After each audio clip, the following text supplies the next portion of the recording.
video, I'll be using this model of a Cessna to explain these components.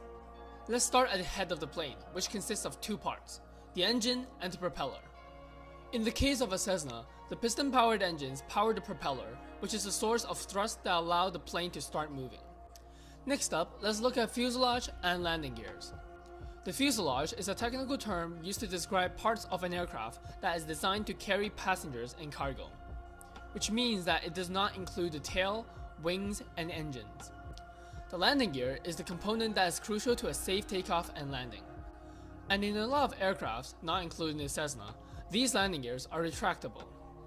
Let's move on to the wings, which have a surprising amount of important components. Starting from the center of the wing, you have the radio antennas that are mainly used for communication with air traffic control and navigation purposes. There is also the fuel tank that stores all the fuel that powers the piston-powered engines. Moving over, we can see the flaps and ailerons along the trailing edge of the wing. I remember when I was learning this in ground school, I would always confuse the two, since they are in similar positions and look nearly identical. However, they actually have vastly different purposes. Flaps are used to lower the stall speed, which allows the pilot to fly at a slower speed during landings without fear of the aircraft stalling. The ailerons, on the other hand, are used to perform the roll motion.